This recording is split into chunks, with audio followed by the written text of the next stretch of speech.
right, episode 10 of the Highball Podcast.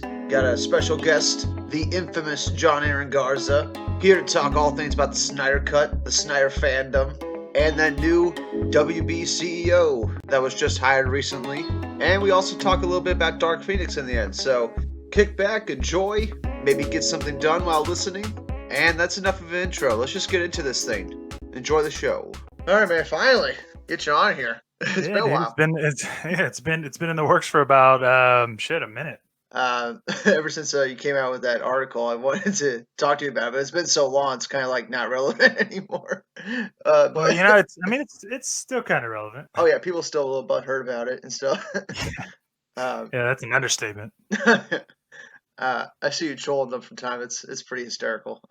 Yeah, it's funny, man, because people think I don't know, maybe they take Twitter as real life. Like they think that because they're typing stuff on a keyboard that they're gonna hurt my feelings, or I'm gonna you know what I mean? Like I get annoyed from shit.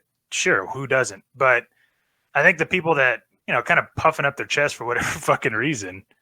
Right. As if it's gonna do anything, right? As if it's gonna like make an impact, you know. It's odd to me because, you know, the whole point of it is, you know, because we all want the Snyder Cut, and you know what good does arguing about the Snyder Cut do? Like it doesn't really do anything to bring it out, right? Right. I mean, even like small details, it doesn't make any sense to argue about it, you know. Yeah, and also it doesn't make sense to have other people that have, you know, voices in this community to fabricate lies just because they want to get followers. You know what I mean? Like it's always been a weird thing to me. Like why somebody would create lies just because they're going, hey, you know what? I think I know what you're talking about, so I'm going to base my opinion on something I think I heard, and I'm going to speak on it as fact. Yeah, I know. And they act like it's like 100% truth, and then we learn like a week later it's completely wrong. That's why I stick to just like speculating. I don't do sources anymore. But yeah, well, what do you think about the new CEO of Warner Brothers? From what I've heard, and you know, I have somebody that's in Warner Brothers AT&T. I mean, they're there.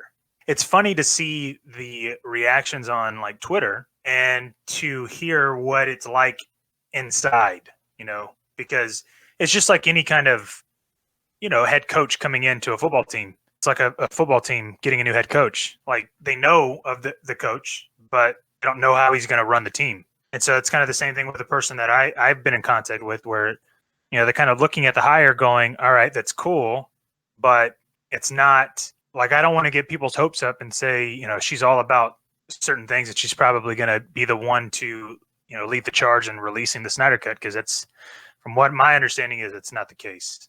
I would imagine the Snyder Cut is probably pretty low on their totem pole right now. Like, you know what I'm saying? Well, you know, I was talking on the Zod Rider show with Chris and Dave, and you know, we kind of had the same discussion, and I basically broke it down saying, look, this woman has no idea what the fuck happened with Justice League and the Snyder Cut. Okay, she has no idea, and so we're in a predicament right now, because let's just assume that she starts seeing all these articles and all this stuff happen online going, hey, fans are asking the new CEO about the Snyder Cut of Justice League. I'm pretty sure she might get her interest piqued going, what? Like I just started here and people are asking for some kind of cut of a film. Like, what is it? What is going on here? So the person she asked, it's going to be very important, because guess what? If Toby Emmerich is still there and we're talking about ego, do you really think he's going to go into the fucking horrible details of what happened to the Snyder Cut?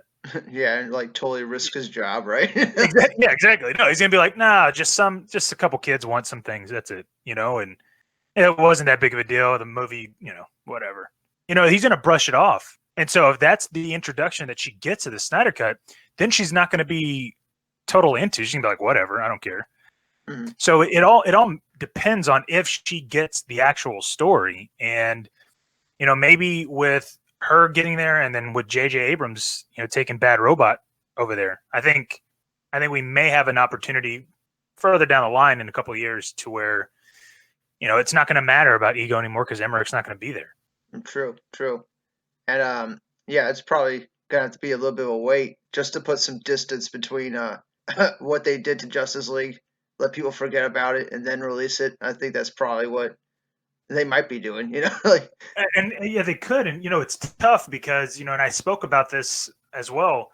Let's just assume that he hasn't worked. I mean, he's worked on it on his own. He can't release that version because it's like a fan edit. Like if I can't release my fan edit of Justice League and get paid for it. You know what I mean? Yeah. So it's kind of the same situation. However, he's about to start filming on Army. Okay. Yep. Well, okay, great. That's awesome. Well, he's going to do pre-production or post-production for about 5-6 months probably. So he's probably not going to be able to have another opportunity to look at it or work on it for another year. I mean, I got to imagine that Snyder has several things lined up. I mean, this isn't like the only thing he's got for the next couple of years. Yeah, he's probably got Fountainhead and like all those other projects he was talking about earlier, right? Yeah, that and The Last Photograph. Yeah. So there's things that he wants to do, and it's not like he's trying to go only back to the Snyder Cut. And then add the fact that when would be a smart time to release it? Are they really going to wait till 2021, whenever there's a new Batman about to get introduced on screen? Is that when they're going to put out the Snyder Cut? No. Well, you're going to have to wait for that to die down, right? Oh, well, how long do you wait until that dies down? Do you wait 6 months? Do you wait another year? It's always something. It's always another film. Yeah. There's always another film. And specifically, if there's new iterations of these characters, why are you going to try to put out something that, in a way, deteriorates from what you're trying to put out and earn money on, which would be the Batman? Would it be better for them to just release it as soon as possible? Exactly. Yeah, it would. In truth, it would. But I don't see that happening, and that's what sucks because it's like, dude, like they had a perfect opportunity to do it, kind of right before Aquaman. I think that would have been better. Yeah. But dude, where do you find the right time? Like, how do you when do you release this thing? Do you do it, after several years after Matt Reeves' Batman is finished and concluded? I don't want to wait fucking 15 years. Yeah. I don't want to wait that long. By that time, it'd be completely irrelevant. And I don't think most people would buy it if it was that long. Well, yeah, that's just it. It's like, dude, I don't know. Looking at it from a business standpoint, when do you do that? Because you don't want to take business away from yourself as far as people being confused, because the general audience, let's be honest, they're idiots. Yeah, but how many of them are really going to buy it? I mean, I think it's mainly the people that bought the Ultimate Edition of BVS. Those are the kind of people they're going to be targeting, right? Right, and who knows? I mean, they may just go ahead and do something with streaming. I mean, I think I don't know why they wouldn't even consider this. All they have to do is announce. Yeah. Announce, hey, look, we're a streaming. You can buy our streaming now. And all right, cool, because it's going to come out at the end of the year. Yeah. And then, right before it gets dropped, announce, hey, we're actually going to be streaming the Snyder Cut. You don't have to worry about distribution. You don't have to worry about promotion. Hey, look, we're going to drop the Snyder Cut on this as an exclusive on the day of release. From that moment you make that announcement, you could gauge how many people sign up, right? Once it gets released, you can gauge, you can do analytics, right? If YouTube has this, they fucking have it. Trust me. Yeah. You could see how many people not only watch it, how many people repeat watch it, how many people are actually watching the entire 3 hours, 34 minutes. Yep. And then how many people, get rid of the service after the viewing. All those analytics can be basically pinpointed to a dollar sign. Then that point in time, after you do like a few months worth of analytics, you can go, all right, well, based off of how many people have already watched this version, now we can go ahead and put 20, 30 or 40 million back into this film, re-release it as a Blu-ray. And we've already can gauge what we're tracking as far as how many we're going to sell. And you know what I mean? Like that would be the best way to do it, because it doesn't mess with anything. Yeah. And people get to see the film that really want to see it. That group will, stop saying release a Snyder Cut on every WB post if they do this, right? Like, it's funny though, because I wonder what they're going to do after, because you can't keep going at it with Ayer, because Ayer finished everything. Like Ayer, for lack of a better word, bitched up to them. Well, you know what I mean? He was a team player, right? Like he unfortunately he got screwed because he was trying to do what the studio wanted, and in turn it fucked up his film. And so it's like, well, you can't just keep championing for the Ayer cut after that. So I'm really curious as to what'll happen with everybody that constantly, I mean, their whole identity is release the Snyder Cut. Right. What's going to happen after it's released? It'll get released. I mean, and yeah. What do you do then? Do you just keep saying, release the Blu-ray of the Snyder Cut, release the collector's edition?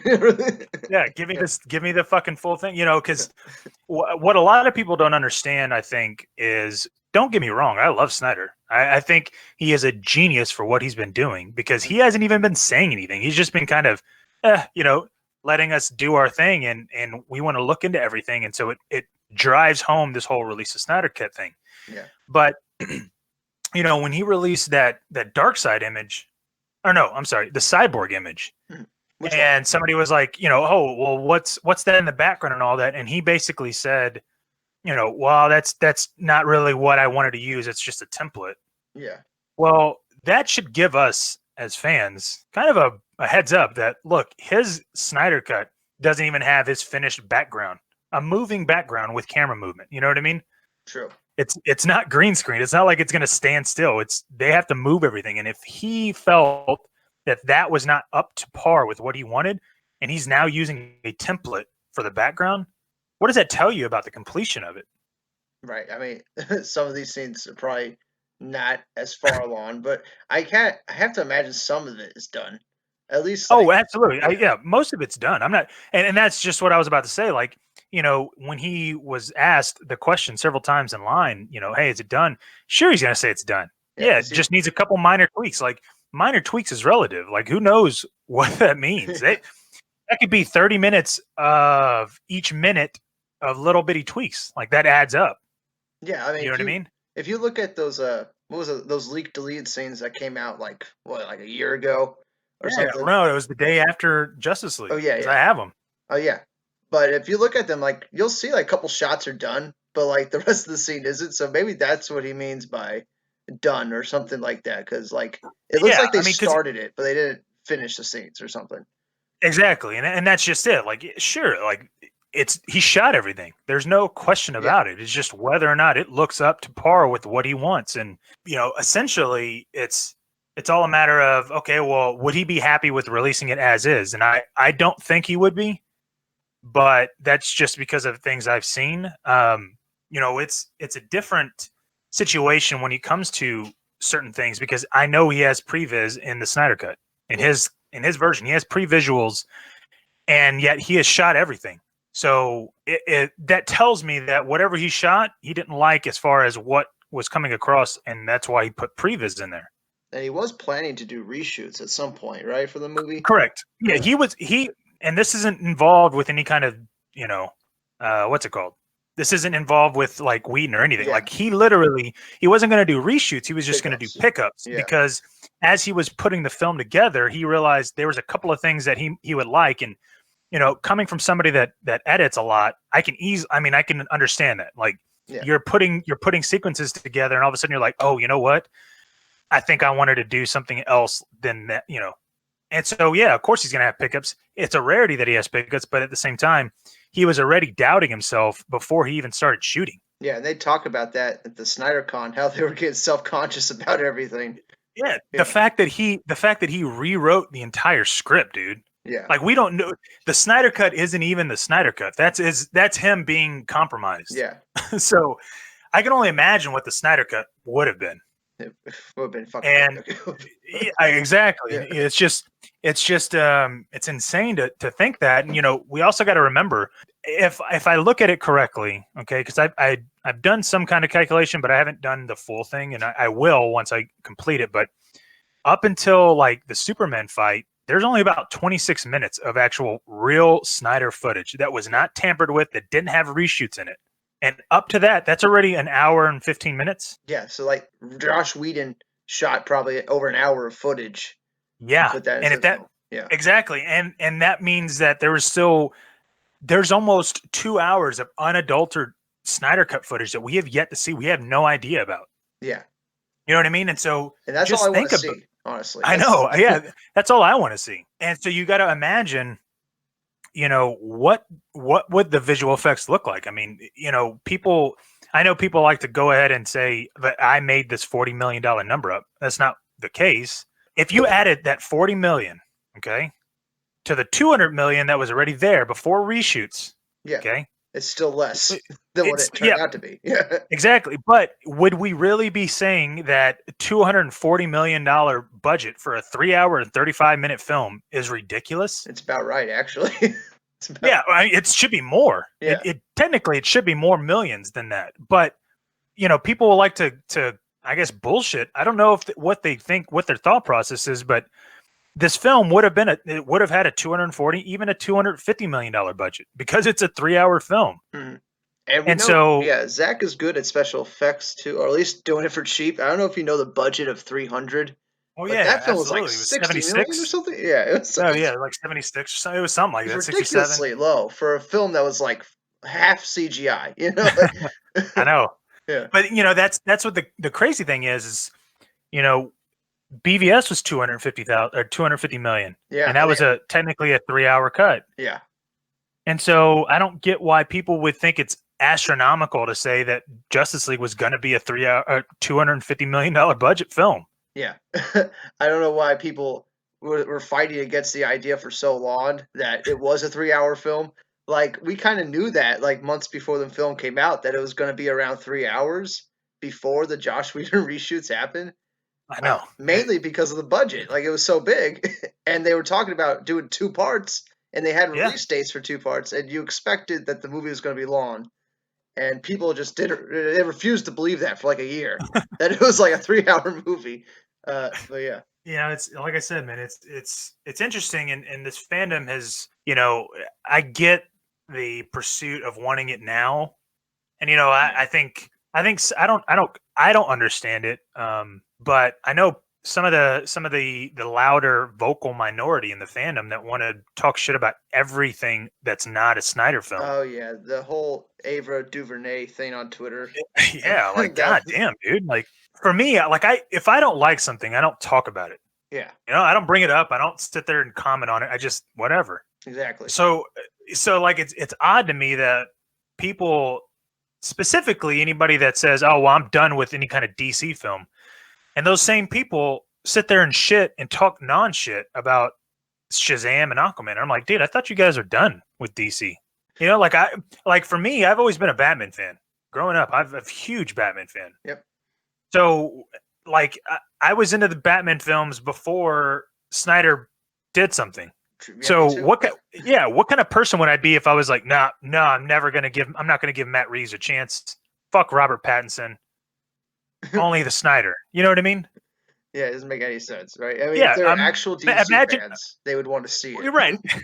Yeah. Imagine me going, I'm never going to experience another Batman film because fuck you guys. For me, I couldn't do that. I would never do that. And I get that some people want to be passionate, but fuck, man, it's sometimes it gets a little. Too much. I think it gets a little too much, and it's almost now to the point where if you look at everything that I've ever written or at least talked about on Real Anarchy, all the exclusives, the Ben Affleck, Jeff Johns situation, the Flash going and teleporting, and not teleporting, but spinning back time. Yeah. All these things that I've talked about, they're all true. Like, I've never had to redact any kind of statement. I've never had to, remove any kind of article because it was wrong. Yeah, and I've been following your guys' stuff for a while, like back when you were DC Film Hubs. Yeah, absolutely. Justice League's released and stuff. Yeah, you guys never would talk about anything unless you were certain about it, which I appreciate. Yeah, absolutely. Thank you, man. And it wasn't until this AT&T article thing that people started to assume that whatever I was saying is false now. Everything is I lost credibility, if you will, right? And I'm going, it's so ridiculous. I'm going, I had a couple of people, some naysayers that wanted to get online and make videos and podcasts about lies the way I am. And I'm going, if you're going to sit there and fabricate stories about me because you don't like some of the things that I'm writing, I mean, really? Like, that's odd. But, some of these people would be using the Ben Affleck, Jeff Johns situation, or, things that we know about the Snyder Cut or Darkseid on the mural. they'd be using all of that as fact. But it's yet coming my from you.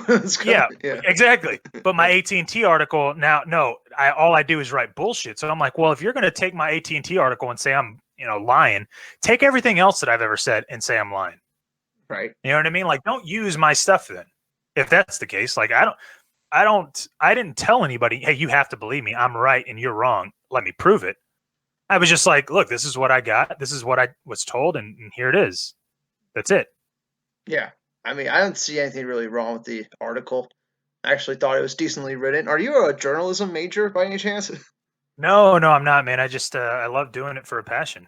Oh, I think you do a good job. You should probably do freelance work for some other sites because Screen Rant could definitely use somebody like you. Yeah, I appreciate it. Well, it's funny that because before I started writing for DC Films Hub, I didn't know. Like, here's the thing: Justice League fucked me up. Okay, it literally fucked me over. Emotionally Like, fucked me emotionally, up. dude. It messed me up so bad that something changed in me, and I was like, dude, I know I can't be the only one like questioning all this shit. And so I would like go on Reddit. Like, I just joined Reddit like a few months before Justice League came out, because I was like, oh sure, what is this? And literally the next day after it came out, I mean, I had to get on Reddit and I was just like, what the fuck did I just watch? Because like I couldn't go to sleep the night when I saw it. I mean, it was unreal to me. And so like I had to use Reddit for basically about a few months, write what I was thinking or write my opinions. And finally I saw this thing for DC Films Hub in March and I was like, dude, I want to try it just because I feel like I needed to write it. And so that's kind of how it started. And I mean, I don't have any background in writing. I just write. Well, I mean, if that makes sense. It's easy reads, so that's good. But yeah, I was emotionally drained after Justice League 2.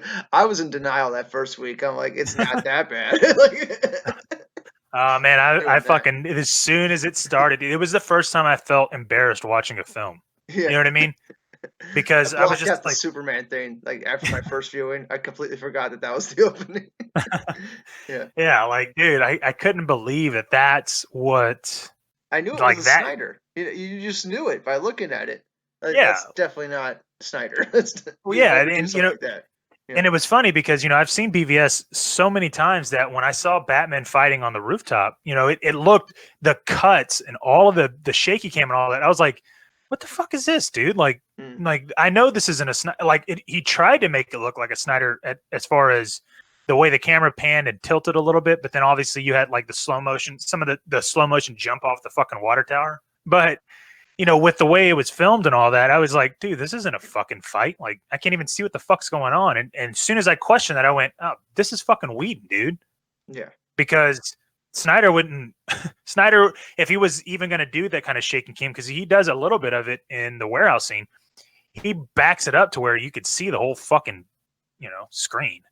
Yeah. And there was some kind of like brunch joke with Flash. I think that was like one of the first times in the movie it was like egregious. Like you could tell the background looked different.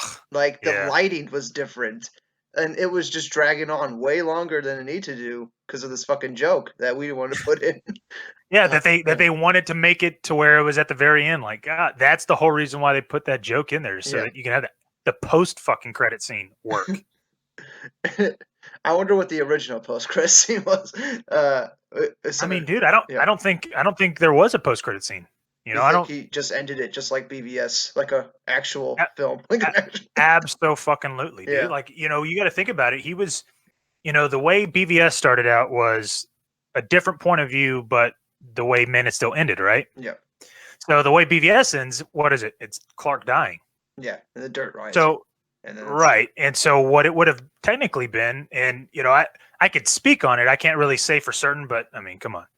So the way Justice League was supposed to open was start the point of view with Lois, right? Correct. Yeah. And it's funny. I'm working on something like that. That's kind of similar to that. So I'll put that. I'll be posting that up later, not today, but within a few days. But that was the way it was supposed to open. With us reliving that situation again, just like BVS started. And so I'm curious to know. Where the fuck did this film, how does it go? Because, You got Steppenwolf talking to Desaad. Which was a huge revelation from Zack Snyder. Didn't even know that character was in the movie. You know what I'm saying? Right. And, it's funny because before we found out about Ray Porter, right? Before we found out anything about Darkseid having a voice or actor. Yeah. And this is whenever I first heard the trailer. I mean, when I heard the trailer of Steppenwolf talking, I was like, dude, he sounded menacing. He sounded, gritty. Yeah. And I had always questioned. I was like, dude, I really think that they toned down his voice in the film, in the theatrical cut. And I even tried pointing it out on Reddit and all that before I, had a voice. They made him more human-like in the theatrical cut. They gave him nice eyes. Yeah, I know, blue eyes. Yeah. And yeah, it was weird because the voice was a little softer and it wasn't so deep and scary, if you will. And so, all right, great. Nobody ever questioned that. We knew that was Steppenwolf. No one ever fucking questioned it. And this fandom has amazing cognitive dissonance. I can tell you that much because the moment we heard about Ray Porter being Darkseid, all of a sudden this trailer voice becomes, oh, it's Steppenwolf talking to Darkseid. Oh man, this is Dark. I can't believe we heard Darkseid in the trailer. And I'm like, what? What the fuck are you guys talking? Yeah, like what are you talking about? That's not Darkseid. That is not an American accent. Like that's Aaron Hines. That's his Welsh accent. Yeah, sorry. I didn't really notice much of a change too. If you were like saying, "Oh, it sounds completely different," I know. That's my point. That's what cognitive dissonance is. It's like, wait, what? How does it sound completely different now? All of a sudden, because you know something else. And then it gets you questioning it. Well, like all these people are saying it's completely different. What the fuck are they talking about? Like I gotta listen to it over and over, and I'm still not hearing it. Exactly. And I'm going, no, I'm good. Like I was confident enough. But then, when we see this message from Vero, right? Yeah. I mean, I was there. I was like, this is a fucking lie. This is bullshit. This is fabricated. I don't believe it. Even though that would have backed up my theory of that's Steppenwolf, that wouldn't have, you know what I mean? So I was looking at something, and even though it technically would have proven me right, even though I wasn't ever wrong, I just was saying what I was saying. I still questioned it, you know what I mean? Because that's essentially what I would do. I'm not, just because it looks good in my favor, that doesn't mean I'm just going to be like, fuck it, I'll believe it. Right. And I called him out. Like I called him out. I was like, dude, this is fake. I said, and I DM'd him. I was like, dude, if you want to prove it to me, man. Yeah. And I'll admit, I was a dickhead to him. only because I just didn't want to deal with this shit anymore. Like we keep seeing all these fabricated bullshit Vero messages. You know what I mean? Yeah. So I was like already on edge. I was like, dude, and I was an asshole to him. And by God, was he understanding, and he listened, and because I asked him like all sorts of shit. I was like, dude, I need this now, and I need it this certain way. Do it, or I'm calling you out. You know what I mean? Like that's a dick. Yeah, the Jabil guy. Yeah, that's what I'm saying. Like I was a dickhead, dude. I'll admit it. I was a jerk. And but what he did, he didn't. In the conversations that we had, there was no animosity. There was no, trying to be reactive to my negative, sense. And so he just was like, no, man, here you go. And so he shows me all these other things, and I'm going, well, fuck, like, and then all of a sudden I get confirmation that was a real, in fact, message, and that Steppenwolf was in fact talking to Desaad in that trailer from somebody, another source. Fuck, I got to erase my text messages because I said, or my tweets, because I even said it. I go, look, I'll admit it. I told him that if he could prove it to me, I would delete all my shit, because that's the kind of person I am. Like, I'm not going to sit there and, because my first tweet got a lot of activity. You know what I mean? Yeah. So I was like, no, I don't care how much activity it gets, because if I find out that it's real, then it goes away. And then I'll openly admit it. And when I found out, man, I had to drop it. And I was like, dude, oh, shit, man, it's serious. And it's like I mentioned, cognitive dissonance, right? So when people are wanting to still believe that that's Ray Porter, they're even wanting to question my stuff. And I'm like, dude, I was sitting there chastising this guy, saying, fuck you, you're lying. And then all of a sudden I rewrite my article. Like, I can either want to do things for clicks, or I can do things for truth. Like I can't, you know what I mean? I was like, do you think I really would write an article after bashing the dude on Twitter? Like, no. Right. And so people are still going, nah, it's still Darkseid. I'm like, dude, that doesn't make sense, dude. Like, but what's interesting about that, like, Do you think they got it was like another CG model, or they had an actor in makeup? Like, That's did just they it. I get don't that done know, too? Like what? I really want dude. to know how much is really done with the film. Yeah, I know. Well, so we have to think about it like he's talking to him in present time. Yeah. Now, I don't think that you were seeing. I think it's more like a Vader Palpatine type situation where some kind of hologram or some kind of communication is there without showing the full body or full render of him. You know what I mean? Yeah, like the Kryptonian scout ship, the what's it called, the nanotechnology or whatever. Oh yeah. Like with the what's it called? A Helix or something like that. Yeah. Fucking little balls or whatever. Yeah. Something like that because I don't think we would have seen Desaad like full on like in the film as far as like having a full on role. You know what I mean? Because that would have just been so fucking much, dude. We already get Darkseid and we get Desaad and Steppenwolf and fucking all these people. And I'm was like, a 3.5 hour film. Like, well, right, I know that's just true. Crazy shit. Can you imagine just all the shit he's filled it up with? Like, dude, like we probably would have gotten so much shit. And it's interesting to me that we keep seeing and finding out all these things because you're right. Like that means that there was probably an actor there that was supposed to be Desaad. Yeah. That's another thing that's kind of people don't really understand is that there's a lot of stipulations where they either didn't pay people correctly or maybe they didn't pay. I don't know. They didn't get royalties because their names weren't in the credits or something like that. Exactly. Yeah, or their names were changed up in the credits. Yeah. Or that character's missing now, so that character doesn't exist. So your credit is, whatever. You got paid, sure, but royalties are different. Yeah. And you do get paid more if you actually say lines in a movie. Like they have to pay you. Oh yeah, absolutely. Of the Film Actors Guild now, if you have a line in a movie, Yeah, you can have a line. I mean, if you make a noise and the camera's facing you and on you, singling you out. I mean, that's at least better than being an extra. Yeah, that's why extras only get paid like $10 an hour or something like that. It's something like that. Yeah. But hey, whatever. But the thing that a lot of people also don't kind of understand is, if Zach wanted to, or like if he really wanted to try to press on it, like as far as making Warner Brothers in the wrong, which they are 100%. Don't get me wrong, but he is still getting paid from Warner Brothers. Yep. So he's not about to lose out on basically free money. He doesn't have to do anything, and they're still paying him for stuff that they're never going to release. And okay, cool. Like he's going to get paid for him. So he's not going to come out and speak negatively about Warner Brothers. That's what's so tough about this whole entire situation, because all he'd have to do is come out and say, yeah, they did this or did that. That's it. And that'd be a huge story. Yeah. Absolutely. Like it would, dude, fucking everywhere. Break the internet. Yeah. But he's not going to do that. And so it's tough because if Warner Brothers just keeps ignoring it, which I think, they're trying their best to do it, then it creates such a difference, because once he stepped away, he really lost a lot of the fighting power to say, hey, I want y'all to put my film out because y'all owe me it. Yeah. I'm not it's make more of a film until you put this film out or something. Yeah, exactly. Kind of leverage. It's like, oh, well, y'all did fuck me over, but y'all are still paying me. Mm-hmm. And I also don't have any say into what you guys did with it because I actually stepped away. So how do I broach the subject without breaching contract or losing out on the money you guys are paying me? So, like, I get we want to watch this cut. I want to watch the cut. I would do anything I could to watch this cut. Anything. Anything. Yeah, anything. I don't give a fuck. Yeah.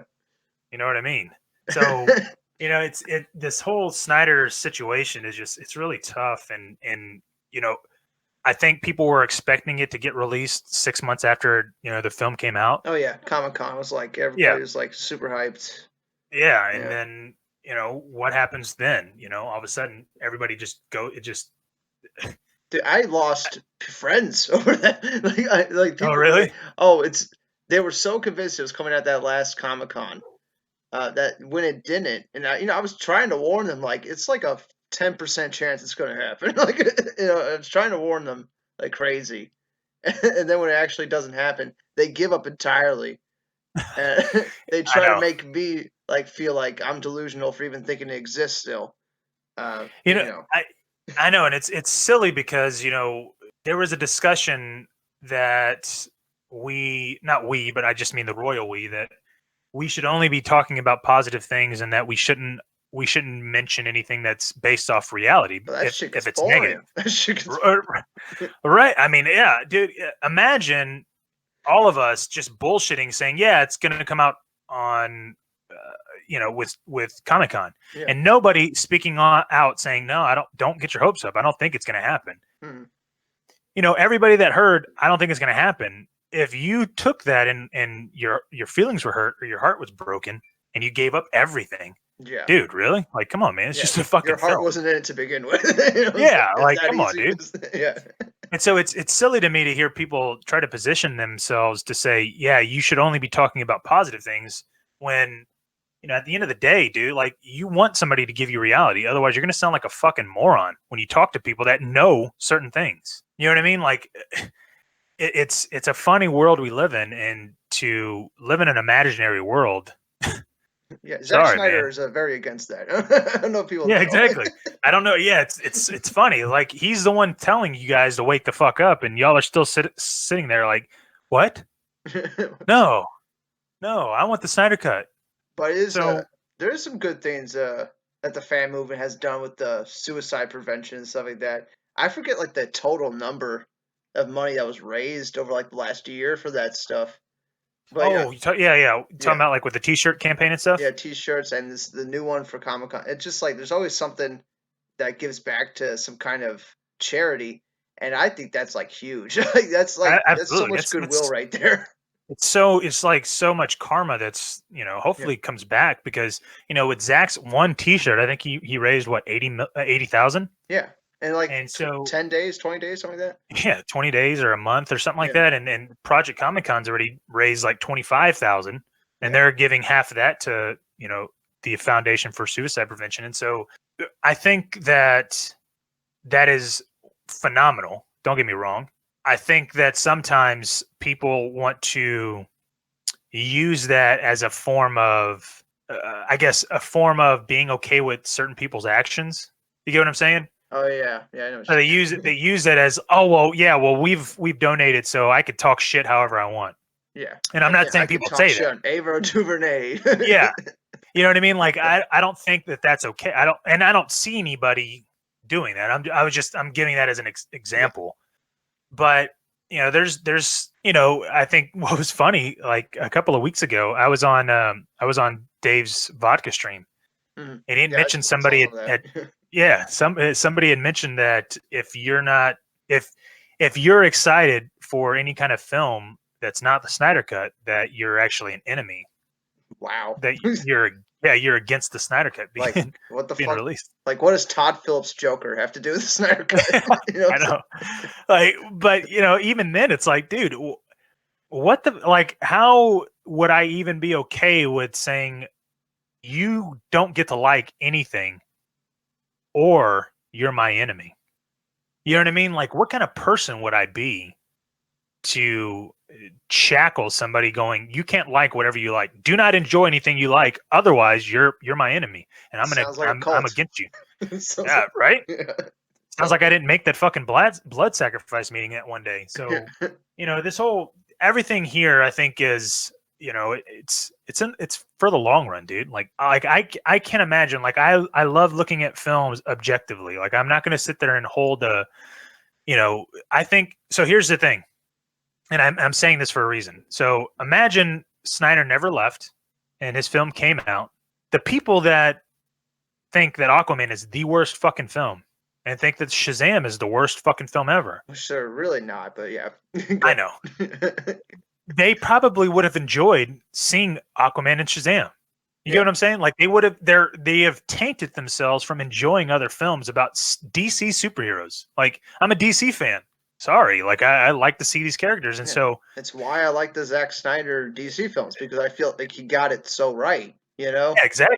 And so even with Aquaman, if Aquaman was always going to be that film, like it was never changed because of Snyder. You know what I mean? Like, nothing was done. They were already filming it by the time they started Justice League. They were already almost done with Aquaman by the time Justice League comes around. Yeah, dude, I'm telling you, man, it's so. It's weird to me that people, wouldn't want to give themselves that kind of enjoyment. I get it, like, dude, and I'm not saying that you have to like anything that DC's putting out. That's why I was saying I watched those films objectively. I saw it for what it was worth. Great. I'm not sitting there watching it as many times as I've watched BVS because it's not that same caliber. Yeah. And I can appreciate that. Nobody's going to do a film like Zack Snyder. I'm sorry. Like, I'm not, it's not wishful thinking to think that every film is going to look like a Zack Snyder film. And I think certain people want that. Oh yeah. And I mean, as they talk about them wanting a Snyder film, they sit there and bitch about MCU having all the same shit. Right. I'm like, okay. And, creative freedom, this, and it only applies to when Zack is in charge. Yeah, which isn't the exact opposite, really. But yeah, I always have felt that Warner Bros. Was going a good route with these directors. Even back with Green Lantern, they got Martin Campbell, the guy who directed Casino Royale was going to direct a Green Lantern film. I thought that was a great choice. And Danny Boyle? Was it Danny Boyle? No, it was Martin Campbell for Green Lantern. Oh, shit, sorry. And that turned out to be god-awful. But yeah, I wouldn't want every film to be like a Zack Snyder film. Even if it's a risk and the film completely falls on its face like Green Lantern, at least I want them to get a decent director that has some vision of what he wants to do. Like James Wan, he had a clear idea of how he wanted Aquaman to be. And I like the movie. I rewatch it sometimes. Yeah, there's nothing wrong with that, dude. People act like you can't watch anything that you love unless it's a top tier awarded film. Like, who cares? Enjoy what you enjoy. Like, we live in a time right now where every fucking month is a DC or Marvel or fucking some kind of comic book film. Oh yeah. And it's like that wasn't the case 20 years ago. And even with Green Lantern, I have a feeling that JJ is probably going to, in the mid-20s, probably going to revamp the whole DC superheroes, and he'll be like the overseer. Yeah. And he'll probably, who knows, man? He may not start it with the Superman, but I think he may do something with Green Lantern because it makes sense. He's not only has he done Star Trek, he's done Star Wars. Why the fuck can he not do some kind of space operatic film? He could easily handle it, and you know that it's going to be, top tier. A lot of effort put in. Right, yeah, and it's basically, even if it was the mid-20s, that's 15 years since the last Green Lantern film. Yeah, nobody remembers it now. They could release another one tomorrow. It wouldn't matter. Yeah, and that's what's cool about it. And I think if anybody is going to start a DC film, I'm excited with seeing what Matt Reeves is going to do. Like, oh yeah, dude. So the fact that he's going to have all these villains, and my hope is that he has Poison Ivy and Mr. Freeze in a film. Oh yeah, so I hope one of the secret villains is something like that. Somebody that we haven't really got a true interpretation of yet. And that's not the Joker, for the love of God. Right, I know. Anybody else with the Joker. I'm not expecting to see the Joker until his third film. Yeah. You know what I mean? Cool. Yeah. And even then, what happens if there's been so many awesome takes within the last 3 years as far as the Batman and Joker iteration. And we're about to get another one. Yeah, exactly. But in comics, they could use that, because by that time, once they start making a third one, that'll be 7 to 8 years of when the comics came out, with the Batman Who Laughs. Yeah. I don't know if you saw that, or Metals. The Man Who Laughs? Is that what you're talking about? Yeah, The Man Who Laughs. Sorry, yeah. That's an odd, different Joker, but it's a different spin. It's like, dude, they could do that kind of shit, and it'll be looked at years later. So, because I love the Joker, but goddamn, dude, every film, every film's got to be there. every single iteration, every time we have a Batman, no, I'm okay, man. But I doing this movie. Oh, he's killing people. Yeah.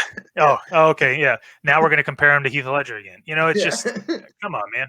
I would be interested to see some kind of Court of Owls persist through the entire trilogy. Can you imagine that? Little hints in the first, second movie, and then you get a big revelation that they've been behind everything. They're hiding behind the walls and stuff. Right, because did you read that that series? Oh yeah, I read that whole 52 run with Scott Snyder. Yeah, dude. And it was amazing because all of a sudden you're looking at this going, oh man, they all are a part of all of this, and they could easily nothing to them. Yeah, yeah, he's nothing to him, and for all we know.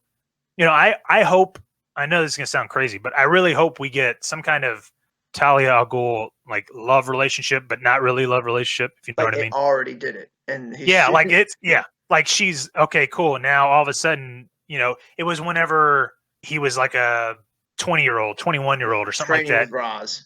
Yeah, He played and Talia. exactly. Or I mean, if they go the comic book routes, no, he doesn't even know. Yeah. Yeah, well, he doesn't even know. Like, Yeah. essentially, he gets raped by her. So, but who cares? It's not a Zack Snyder film, so they'll probably get away with it. But Yeah. I mean, it'd be interesting to, and so all of a sudden you introduce her having Damian in the first one, or somehow in the second one, and then by the third one having a full-on, technically Damian version of Robin. Mm-hmm.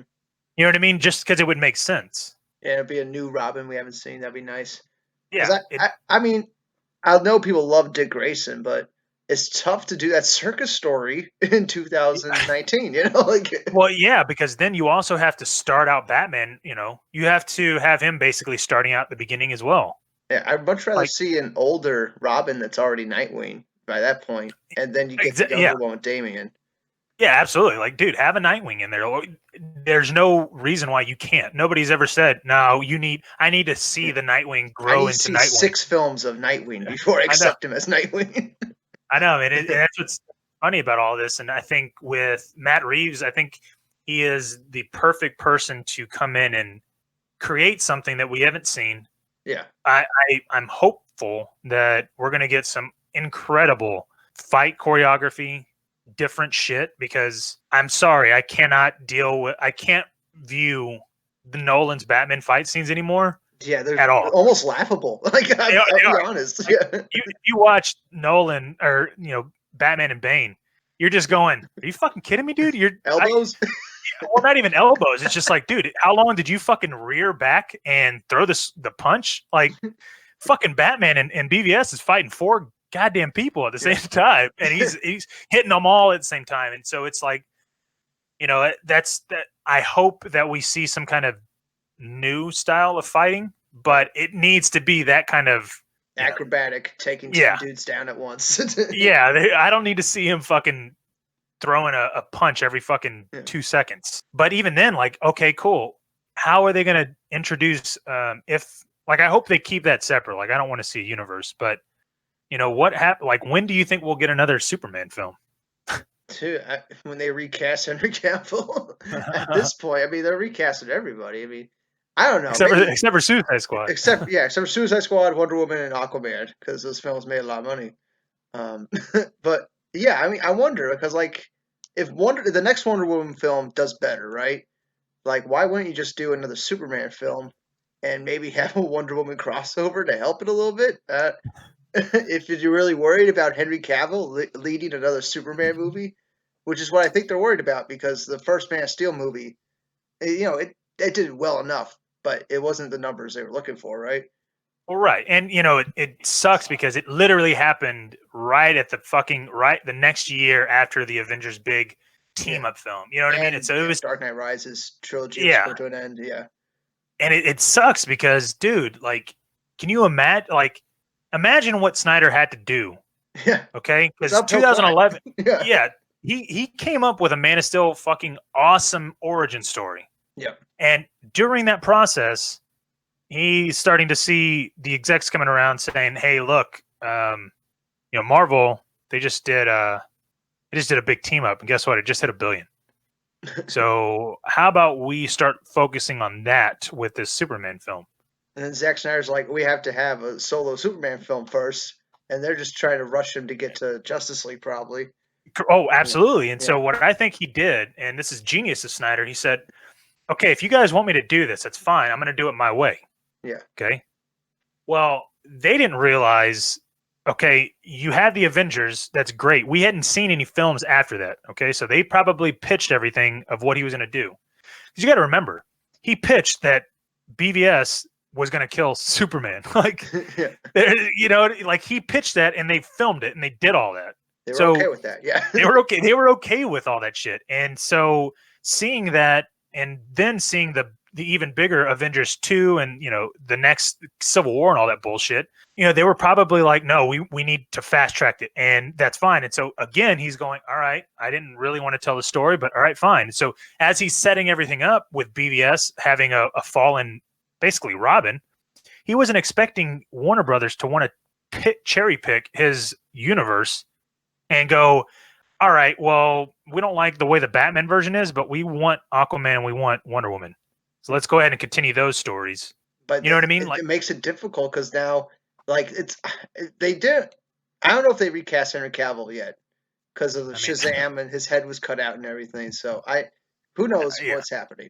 They didn't even need to show that. Like, you know what I mean? Like, it could have just been Shazam because at this point in time, okay, well, that means that he knows Shazam. Does that mean is Shazam in the Justice League? Yeah, at least we think it's the same Superman because it's the same outfit and everything. Right.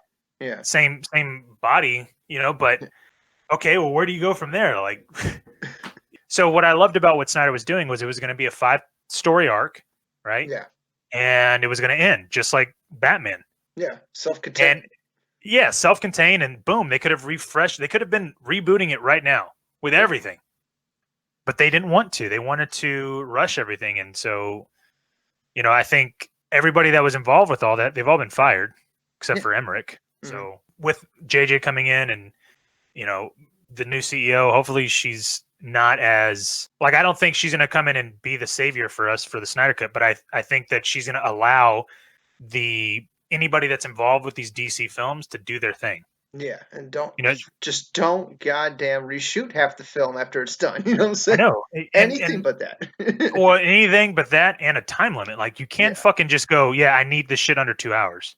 Yeah. And not all reshoots are bad. I mean, I watched Dark Phoenix, and the fact that they reshot that train scene. Yeah, I didn't even realize they did that till after I saw the movie. I was like, whole third act. Yeah, I was like, oh shit. I mean, it worked for me because I'm going, I couldn't tell that it was a reshoot, and that's massive, dude. Like, because I looked at that and I went, damn, this is fucking awesome. And I like the train sequence. Yeah, and it happened to be a lot of people's favorite. And Dark Phoenix gets a lot of shit put on it, but I think if we ever get to see that true version, I'm pretty sure that'll be like a 3-hour version as well. Yeah, I mean, I looked up at after I saw the movie because I'm like, there's something off about the movie. There's something missing. Absolutely. Well, apparently, it really was bugging me when I saw it. Yeah, but yeah. Well, apparently, allegedly, spoilers, right? They were supposed to have Dark Phoenix fight in space, and obviously, the alien race was going to be the Skrulls. Yeah, that's what I was reading. Yeah, and so if they were going to fight in space, that essentially is exactly like Captain Marvel. Yeah. I haven't seen that shit film, so I don't know. But it's crap. It's crap. It's crap. I figure. I wouldn't waste. Yeah, I barely waste my time with Avengers mediocrity. But to understand that got changed because of Captain Marvel, and then to understand that this film technically wasn't even supposed to be released at this point in time. Simon Kinberg wanted it to be released in the fall because it's not a popcorn action flick. Yeah. It felt like BVS to me because. The first hour and a half is really just character drives, character moments and not really a lot of action. Yeah, which I was actually appreciating. I think they should have went a step further with some of that stuff. Well, I'm pretty sure, and I don't quote me on this. I'm pretty sure that is that is how it was supposed to go. Like, it probably wasn't supposed to get actiony until maybe 2 hours into the film. And that's why some of the test screening audiences were like, "What the hell is this?" Because you got to think, it's a comic book movie. Why aren't we seeing this big bad person coming down trying to terraform the Earth? I mean, that's essentially what test audiences are doing. And so the way Simon Kinberg wrote it, I'm pretty sure it was just like BVS. They wanted Batman to start fighting, an hour and a half into the film. Yeah. And he was also a producer on the other X-Men films, and he knows that role, so he's used to changing films. So I know. He even talked about it. I mean, he took the blame for it, and I don't put the blame on him. He is. Yeah. I don't put the blame on him, but watching it. So me and my daughter watched all 4 of those films in a row, and it's actually interesting because First Class, you can tell that it has a bunch of Matthew Vaughn in it. You know what I mean? Yeah. Like the way he fucking does it, and just the way he shoots that film. And then all of a sudden you get X-Men Days of Future Past. And for as shitty as a person Bryan Singer is, he makes a goddamn good film. yeah, like that film is fucking unreal. And it's on even a different then, level. I love that fucking film. Yeah, I know it's a completely different film compared to First Class, and you're going, wow, like, but it still works. It's still got that continuity. And then even Apocalypse, I know that film got shitted on. I watched it recently. It's good. Yeah, I watched it recently, and that's a fucking great film. Yeah, like it has some awesome fucking moments. Specifically, I know how ridiculous he looks as far as Apocalypse, but dude, his yeah. But even then, like some of his dialogue is fucking top tier. The way he does it with the music and all, I'm like, God damn, dude. So then you see that film and you're like, all right, it's another level. And then all of a sudden we watch Dark Phoenix right after all three of those films. And it's like a dour, slow-paced film. It is. It's a very slow. It's a very adult-oriented film. Yeah. And that's what I think a lot of people didn't realize. I think it was supposed to be rated R, wasn't it? At some point, it probably would have adult themes and stuff. Yeah, no, absolutely. They were dropping some F-bombs more than once in that film. Oh yeah, Cyclops. Yeah, exactly. And but also what made it so much different from all three of those previous films is Hans Zimmer. Oh yeah, like, I do like the fucking the score is unfucking real. And it's funny because actually, remember what I was talking about with the opening of Justice League? I'm basically creating it and mimicking BVS the way it opened. Yeah. And we all know about A Beautiful Lie. That track is fucking god tier. Well, he utilized a lot of those elements in that film or in that track and put that in Dark Phoenix's score, and you don't realize it until you hear it in a certain way. And so, hopefully, when I'm finished with this, you'll actually be able to understand, because it's pretty interesting to use that score on Justice League, and it really helps out with the action pieces and just everything involved. Yeah. When I first saw Dark Phoenix, I was not feeling it. That first time I watched it, it was just so, because I watched all the X-Men films before going into it, right? So I just watched Apocalypse, and big world-ending event, something that involves the entire X-Men saving all of humanity, and then you get Dark Phoenix, and essentially it's Dark Phoenix on, I don't want to say PMS, but she's a little pissed off. Yeah, she's and she doesn't want to listen to anybody, and she's too powerful that no one can tell her no, right? It was a smaller scale film, so that kind of threw me off a lot. But I went back and watched it 2 more times. Like I saw it 3 times in theaters, and I liked it more and more every time I saw it. There's a few things I didn't understand why they did it, like that music in the woods, like subjective stuff. Like you didn't need that song, you didn't need certain stuff like that.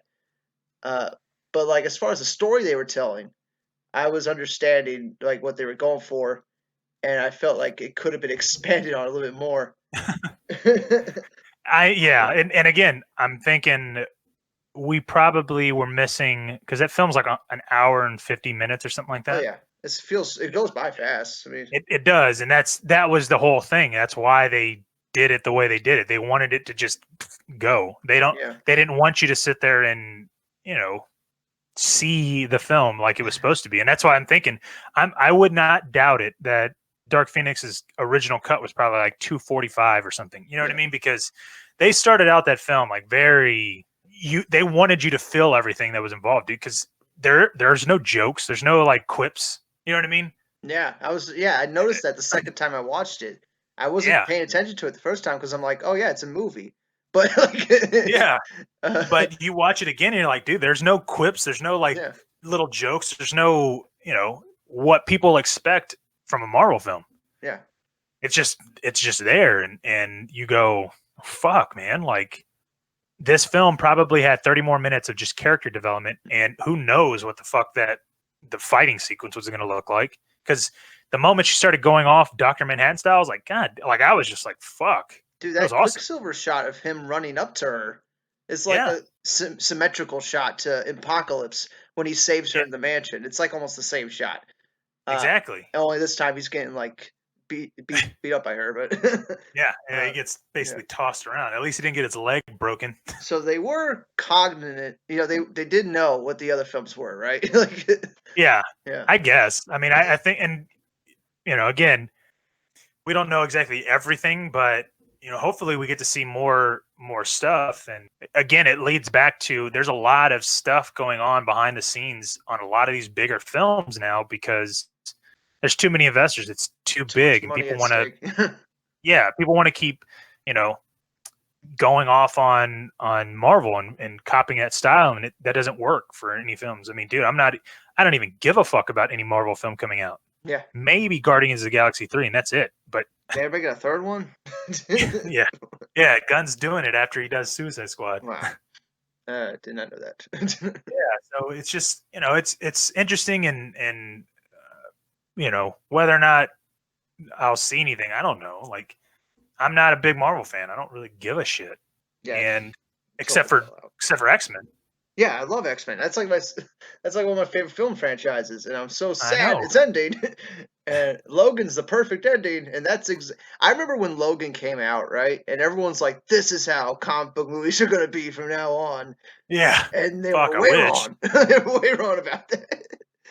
I will say, watching the X-Men series, what's cool about it, if you really wanted to do this, I mean, this is a lot, so it's kind of like its own universes. You can watch the first 3. And then watch Deadpool 1 and 2, and then watch Dark Phoenix, and essentially you get to finish it off with Logan. That's a 7-film arc to see everything, because at the end of the day, that would make sense on why Logan is the way he is at the end, and the way Charles looks at the end. You know what I mean? Yeah. Because we don't know what people like to think that X-Men and X-Men 2 are, it came out in 2000, but it's like, no, those films. I would say those films don't even count anymore.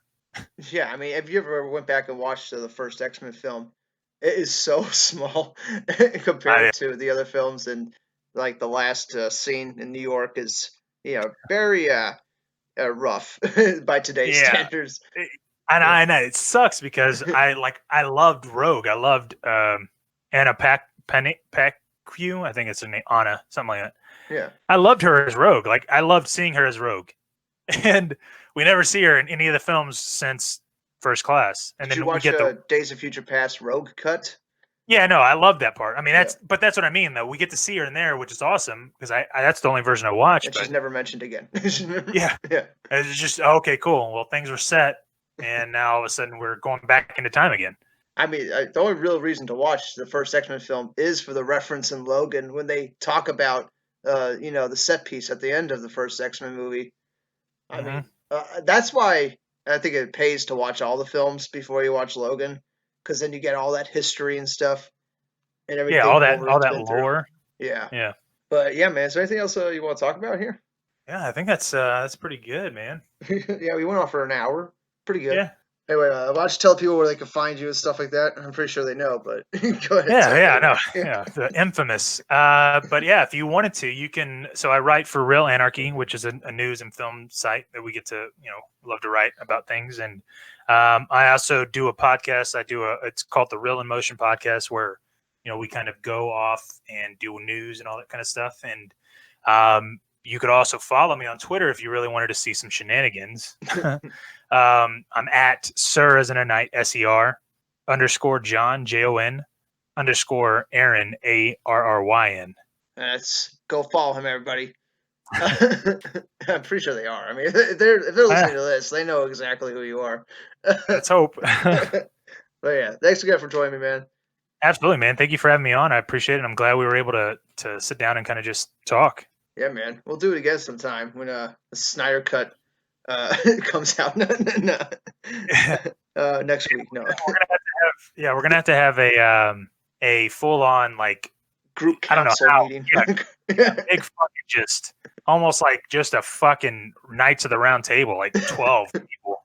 Yeah, man. All going off. It's gonna be anarchy. It's gonna be that Snyder Cut. Yeah, it's gonna be fucking crazy. Yeah. Yeah, man. You guys have a great night. See y'all next one.